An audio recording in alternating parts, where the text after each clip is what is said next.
It was late on the morning of March 13th, 1878, that Joseph Nall and another alderman, which was the name for a council member back in the day, Thomas Markley, were in the editorial room of the newspaper office of the Daily Democratic Statesman.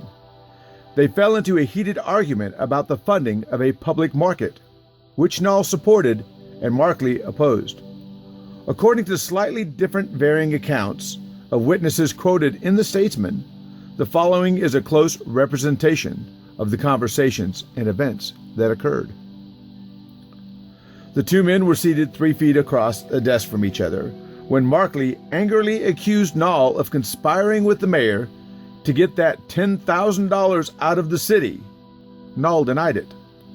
Markley continued, "You know you have, and I can prove it.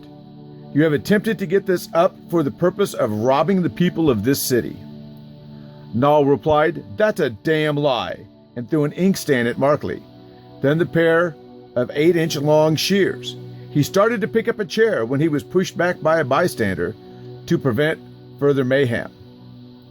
The bystanders separated these two men, and as they started to go their two separate ways, as Markley was leaving, he warned, "I'll see you at another time or place." Nall retorted, "You can see me at any time." This was the morning of March 13th, 1878. What would transpire just a few hours later will be a tale for murder, mayhem, and misadventure.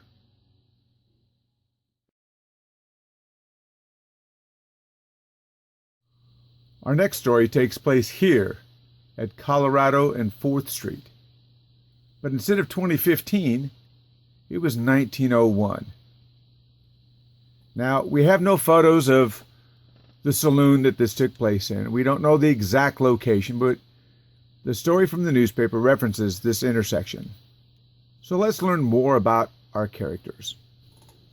The newspaper the following day says it all. Sunday night killing scrape. Ben Rauling instantly killed by General S. Hamby last night.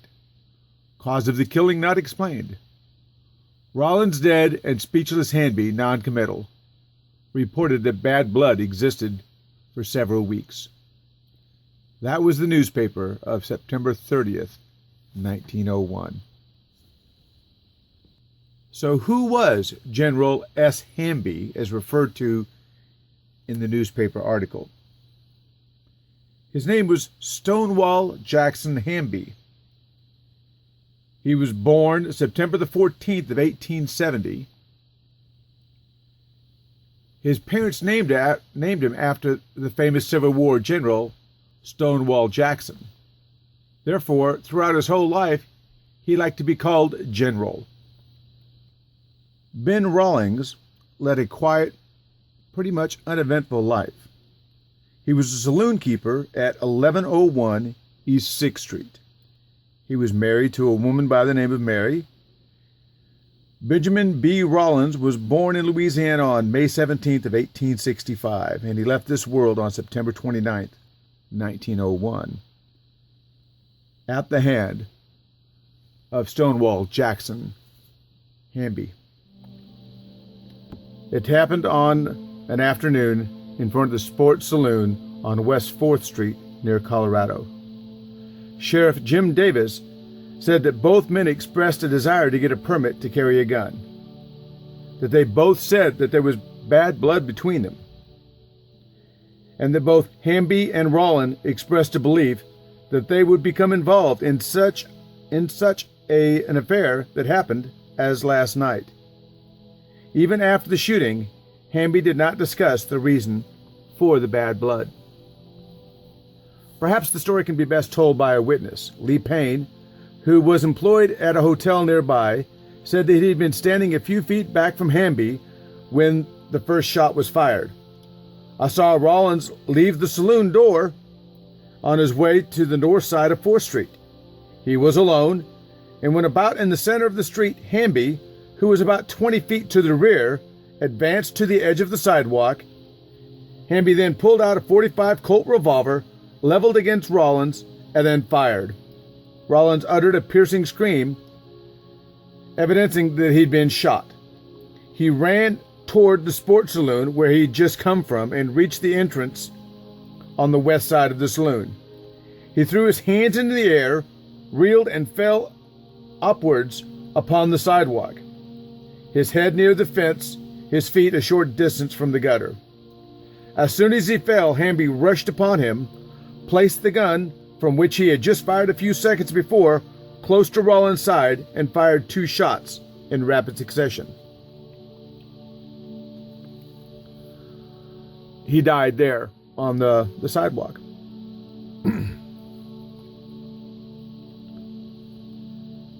Sergeant Owen was one of the first people on the scene. He immediately took charge of the body, and a short time afterwards removed it to Rosengreen's undertaking establishment. Sergeant Owen said he found no weapon of any sort on the dead man's person. This is the northwest corner of historic Oakwood Cemetery. This is section 4. You can see by the point of line that Benjamin J. Rauling, who died that day on the front porch of the saloon, September 29, 1901, is buried just a mere 360 feet away from the person who murdered him. Stonewall Jackson Hamby, known to many as General Hamby, would live another 31 years. Mr. Hamby died on March 20th of 1932 at the age of 62. He died peacefully at his home at 408 East 8th Street. Both men took to the grave the reason why they had bad blood between them. Nobody knows the answer today. Here is the final resting place of General Stonewall Hamby. Oakwood Cemetery, Section 4, Lot 804.